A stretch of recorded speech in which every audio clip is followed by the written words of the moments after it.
Borodar, and welcome to our webinar on unpacking the LLC AOLE. In this session, Sarah and I will hopefully give you some practical advice that will support you in turning your vision for the Curriculum for Wales into a reality. The objectives for this session include unpacking the mandatory elements of the Curriculum for Wales framework in relation to the LLC AOLE, sharing principles of planning and key considerations for the AOLE, and exploring the pedagogical considerations within the Designing Your Curriculum section outlined in the LLC guidance. So where do we start? Today we want to take you through the basic principles you have to consider when preparing your departments for the implementation of the new curriculum. We know that you may already be aware of these key points, but we're hoping that this will be helpful as a reminder or a reboot or even a starting point, depending on where you're at in your journey. In 2015, Professor Graham Donaldson published an independent review into the curriculum and assessment arrangements in Wales. The Successful Futures document was published, and in it, Donaldson set out the vital importance of schools to the future success and well-being of every child and young person in Wales. The four purposes encapsulate the vision of what all young people should become when completing their statutory education. These are what will underpin any planning a school or a department will develop. The four purposes have been developed for every child across the whole of the curriculum, and while we're not going to spend time taking you through each one of these today, we wanted to draw your attention to how literacy, which will be at the heart of your planning, is evident throughout them all. If you are able to unpack the purposes, you can see that in each one, the vocabulary used to describe what the learner will look like, some of which we have highlighted here, is the type of vocabulary we will naturally use in our planning for our subject. For example, an ambitious, capable learner is described as being able to question, explain, and creatively communicate, while the healthy and confident individual is able to show resilience and empathy and participate in performances, all skills which we would drive our pupils to develop throughout their time in our English departments. And it is the final statement for each one, highlighted in purple, that should be at the heart of your preparation process, because a pupil who is an informed citizen, who is ready to learn and play a full and fulfilling part as a valued member of society, is our end goal. All the information that we will be looking at today is on Hub and is accessible without the need for a login. Once you have found the Curriculum for Wales guidance and selected the Language, Literacy and Communications area, you will find a number of sections. We know that many of you will probably have looked at the first parts, but we want to draw your attention to Section 5, Designing Your Curriculum, as here is where you will find practical examples that can help you springboard your planning. The Curriculum for Wales guidance will help support you with some of the aspects of curriculum sequencing, and in particular the pedagogical considerations within the Designing Your Curriculum section of our AOLE. It offers further guidance on specific pedagogical considerations for LLC and identifies key links with other areas of learning. Today's presentation will go into more detail about this guidance. You may have already started to look at the integral skills as a school or as a department. The key point I want to make here is that when you are looking at your schemes of work, you want to find where these skills are addressed naturally and authentically within your learning programmes. Here is the specific guidance to use when incorporating learning in languages, literacy and communication. And what is evident here is how the four integral skills are naturally part of our planning process already. For example, if we take a close look at the planning and organisation element, here we would suggest that while we are looking at the importance of understanding text, their purpose and audience, this also appears to encompass the ideas of planning and proofreading, while also understanding how linguistic choices can affect the way language is received, all of which are skills that we develop through many of our schemes of learning, but which we need to make explicit within our future planning and teaching. So what does the Curriculum for Wales guidance say about cross-curricular skills? Quite simply, literacy, numeracy and digital competence are mandatory skills across all areas of learning and experience. It is the responsibility of all teachers to develop and ensure progression in these skills. The wording here is clear. Literacy is at the heart of our subject area, but they do clearly state that it should be explicitly taught. What has changed here is that the new literacy and numeracy framework should be seen as a guide rather than the tick box exercise it has been in the past. With numeracy and digital, again, the new framework is guidance, but the incorporation of the skills in an authentic manner is mandatory. It is important when planning that you look for ways to naturally integrate these as part of your curriculum.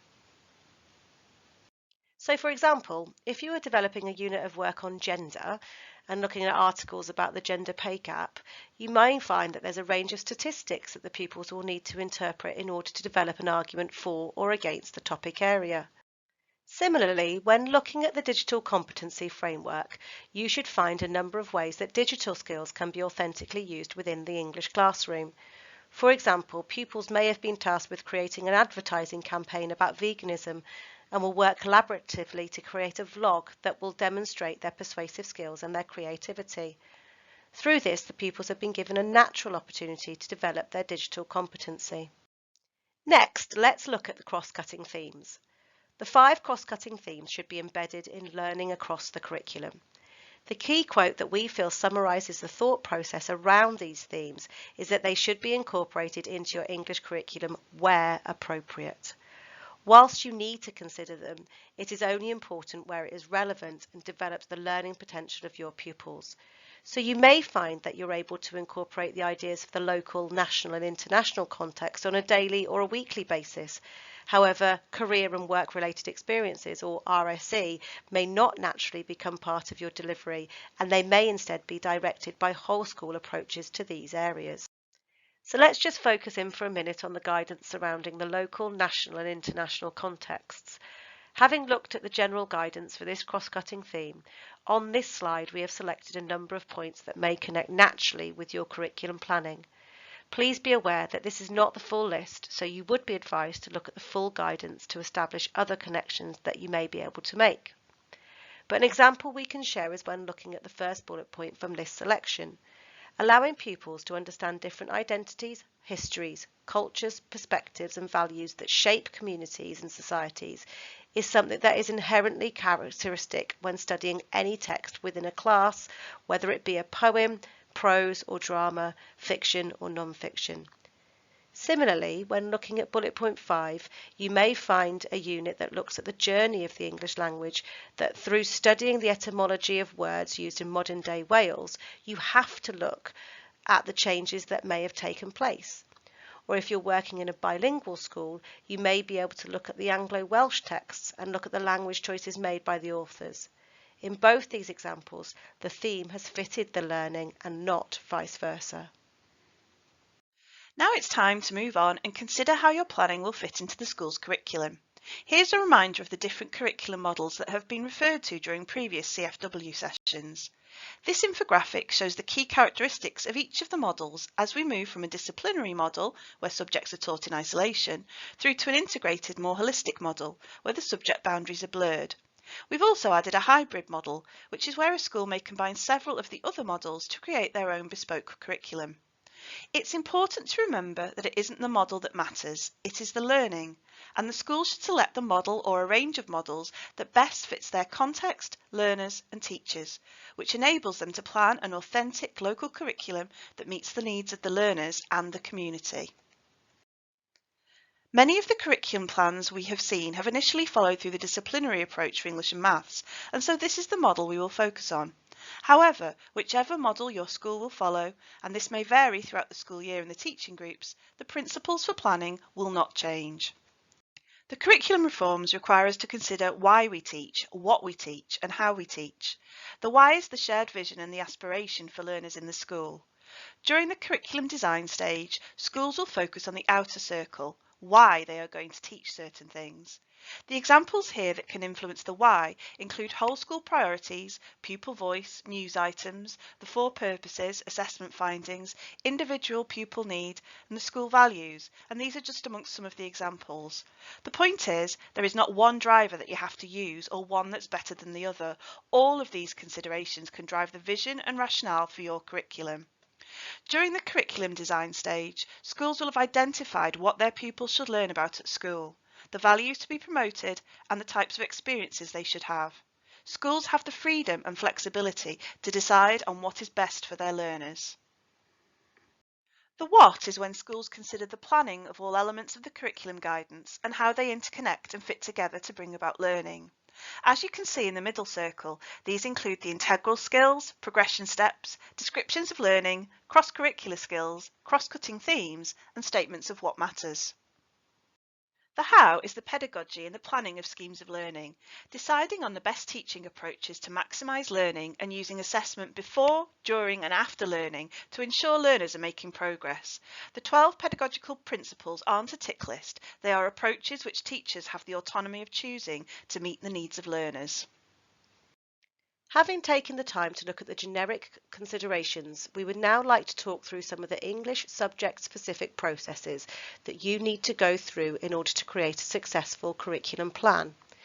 As you can see on this slide, the key framework skills of translanguaging, reading, listening, writing and speaking are sandwiched between the ideas about planning for progression and pedagogical considerations. It is these considerations, along with the what matter statements, that should be at the forefront of your curriculum planning process.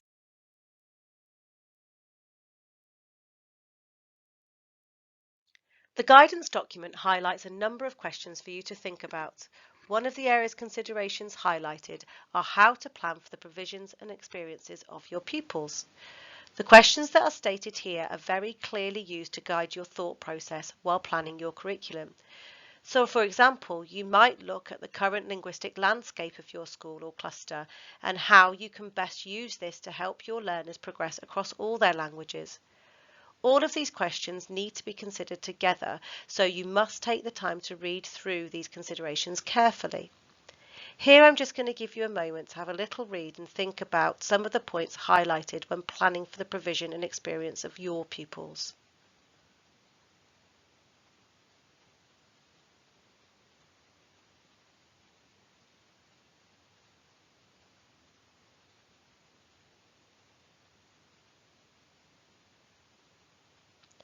As you can see from the springboard questions, these are written for the AOLE as a whole. From an English subject point of view, there are a number of things that are really important.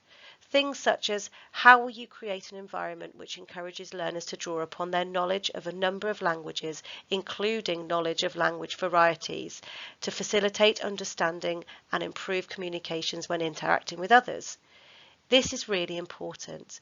The area of teaching and making aware of the intricacies of accents and dialects, or having them consider the choices they make in their own idiolects, are really important in relation to the way that their language understanding develops in relation to the four purposes. Also, if you take the final point, how will you provide learners with a range of literature, including multimodal and challenging texts in paper, digital, electronic and live form, fostering their enjoyment of purpose, reading and viewing, and encouraging them to explore books and new technologies? This, in my opinion, is one of the most important ones that I would want to consider as a department.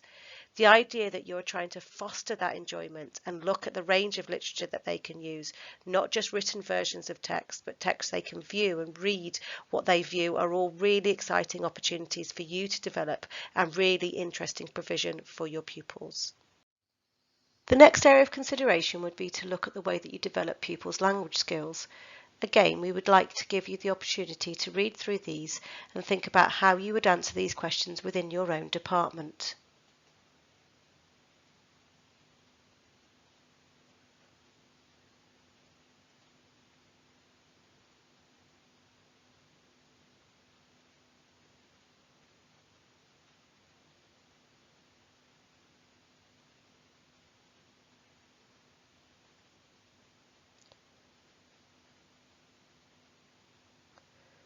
So all of these are really important, but I want to highlight point number 2.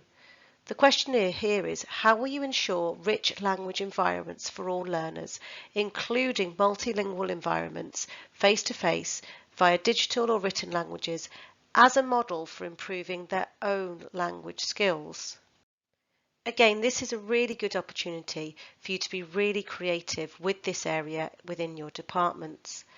And then the penultimate point, how will you provide opportunities for learners to make progress both in learning to talk and learning through talk? We all know the importance of building confidence in pupils to use a range of oracy skills, so you need to consider where the opportunities are for the pupils to develop these skills and show progress in these areas. And a third area that we need to look at is what to consider when selecting literature. Here are a number of points to consider when you think about the type of literature you want your pupils to study to give them the rich range of texts.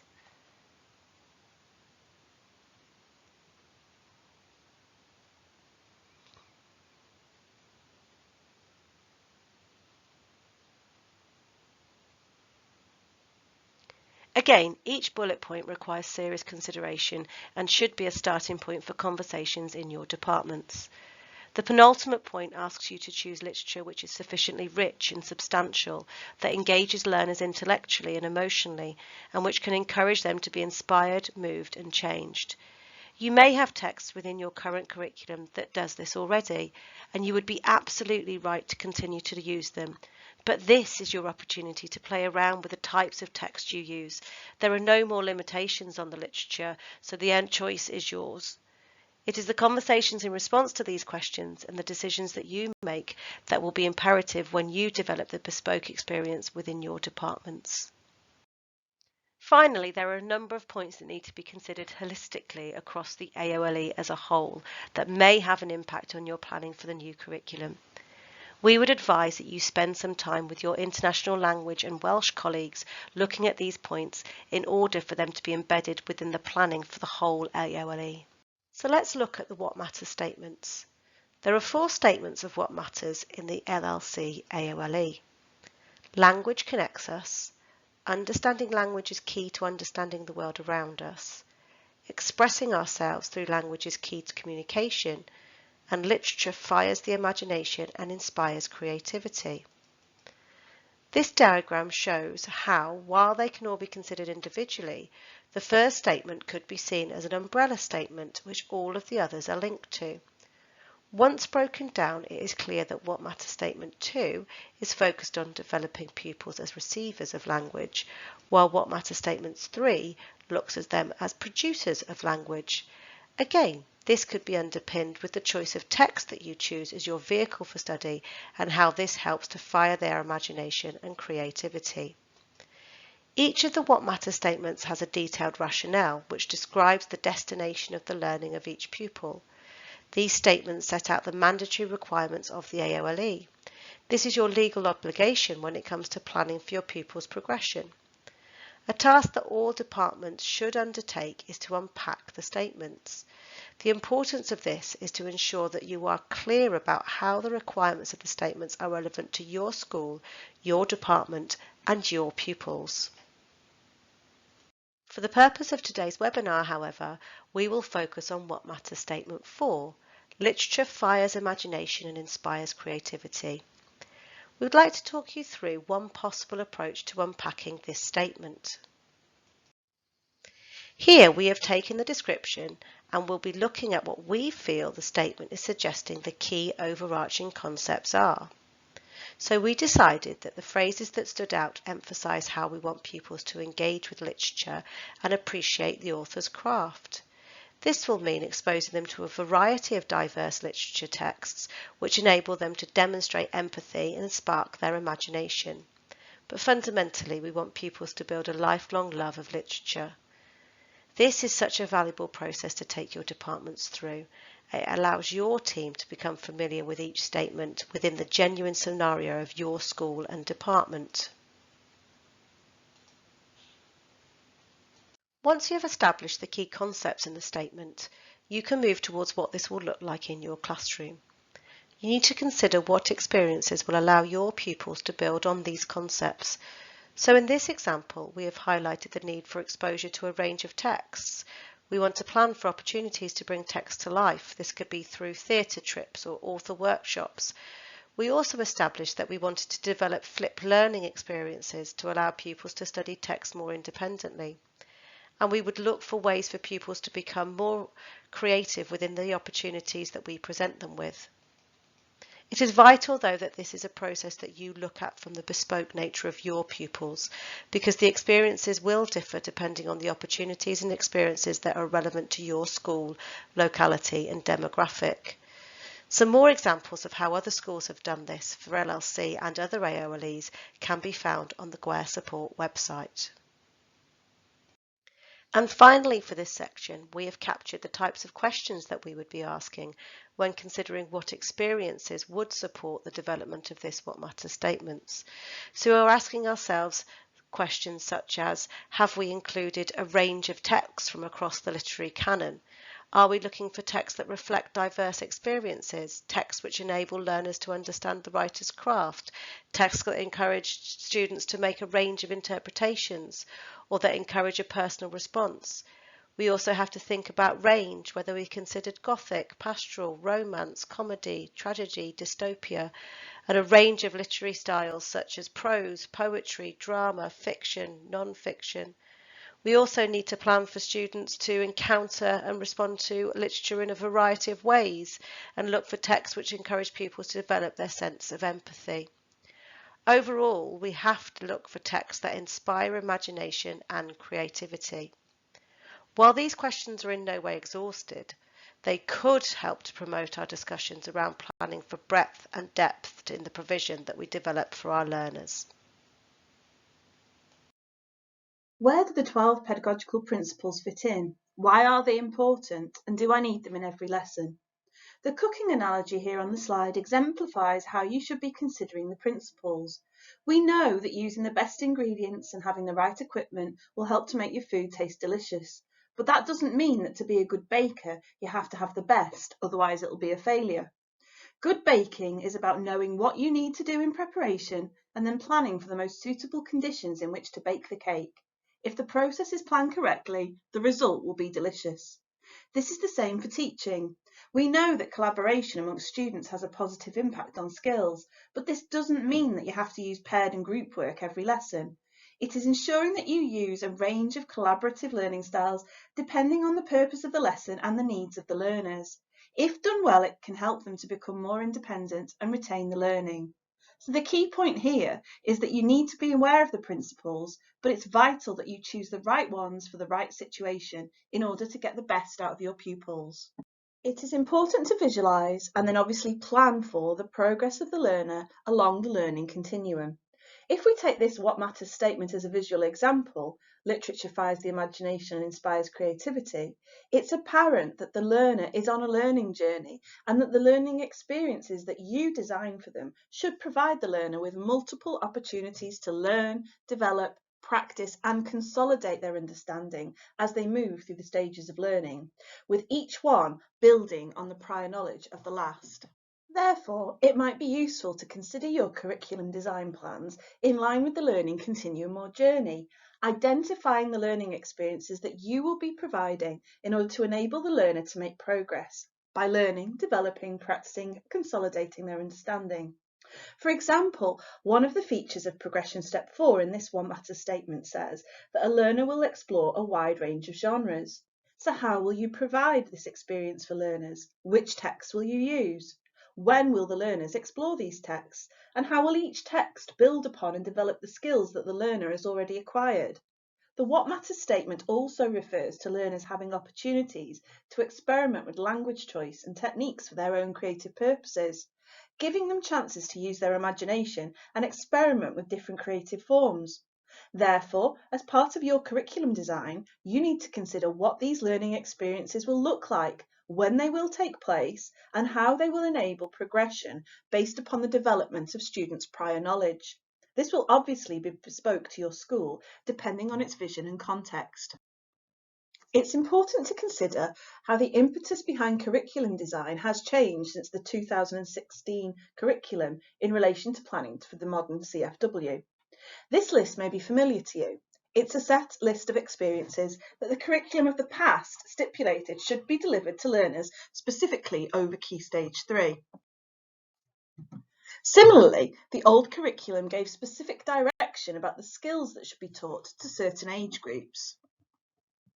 The principles of progression make it apparent that the learning experiences of the students should be focused on the development of an ever-deepening understanding of skills and ability to apply them.